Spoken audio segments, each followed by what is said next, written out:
am so pleased to be standing in downtown Panama City with Andrés Martínez-Fernández, who serves as a senior policy analyst in Latin America for the Heritage Foundation.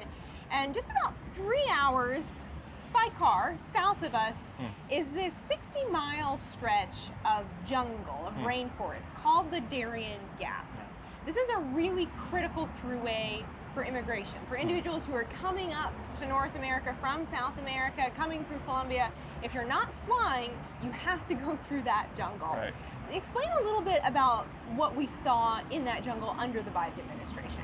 Right. So between North and South, or rather Central and South America, is this stretch of land, as you say, the Darién Gap.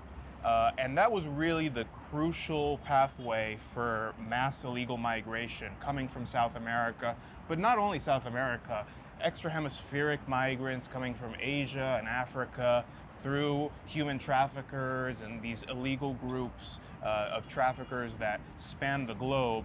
All of that was also passing through, and many of that included folks associated with terrorist organizations, with foreign, hostile foreign governments. So very concerning movement, and it was completely without control as far as the flow of migrants. We had really no visibility as to who was coming through and what they were doing, what they were bringing, which was often very dangerous illegal drugs like fentanyl and the potential for even weapons. And that included that migration movement from South America up north, included the Venezuelan gang Tren de Aragua, which was a very core part of the criminal network that helped bring people up illegally towards our border with Mexico. So it was a critical artery that we had seen really with massive numbers of folks. Within the scope of about a year, it was 500,000 was passing through, all illegal migration. And again, a lot of drug trafficking also included with that. So really empowering these criminal groups. And for Panama and countries in Central America, it was a major issue because of all the violence, all the insecurity that brought. But again, the messaging from the Biden administration on migration really invited that, and obviously we had to deal with the consequences within the United States as well. So two things have changed over the past year. Panama got a new president, and the United States got a new president. Yeah. So how did that change in administration in both countries affect what's happening in the Darién Gap? That's right. Well, we had a new president in Panama take office last year, and he was taking even more aggressive stances on migration as far as stemming the flow. Again, there was a lot of concern on the Panamanian side about what effect this was happening in Panama, destabilizing, bringing drug trafficking and violence, these criminal organizations establishing a foothold.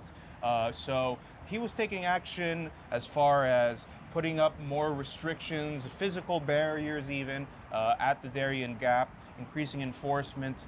There was even, in a lot of ways, the Panamanian government was pressing the Biden administration to do more on migration and to help stem the flow. So a lot of forward-leaning action. Fortunately, that wasn't very well reciprocated from the Biden administration at the time. And then in regards to how the Trump administration changed things, if you would just speak to that. Yeah, well, a massive change on that front, certainly. This year, we've seen just the number of migrants collapse after President Trump won and took office. We were saying about 500,000 within the span of a year. Going through the Darién Gap. Going through the Darién Gap. For February of this year, we had less than 500 total illegal migrants passing through the Darién Gap. So a number that has really just plummeted. And a lot of that is, again, the enforcement actions from the United States, sending a very clear message that you cannot come illegally to the United States, and if you do, you'll be deported. And that's been a message that has been very clearly received within the region, and for migrants and these criminal groups who have empowered themselves by tapping into the illegal traffic of migrants. So we've seen how fast things can shift in a very short period of time, and shift because of who's in office, who's president in both Panama and in the United States. What does the Trump administration need to do now? How do they need to work with the administration down here with President Mulino to ensure that in 10 years, under a different admin, that we're not just right back where we were 2 years ago with the Darién Gap and just mass migration flooding through headed to the U.S. southern border? Absolutely. Yeah, it's important.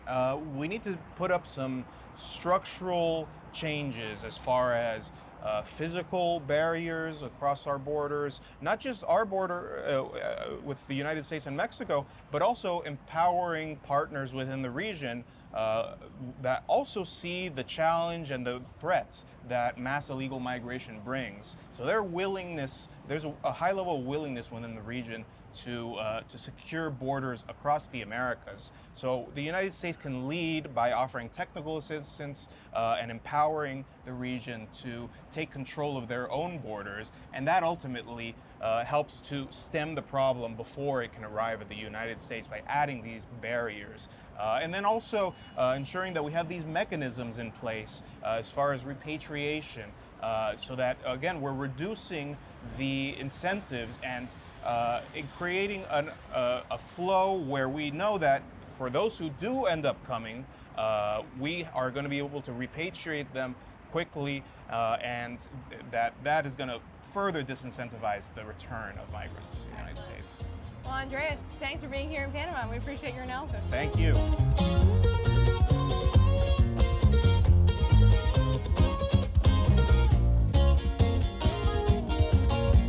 Subscribe to get the news the legacy media won't tell you and only the Daily Signal can bring to you.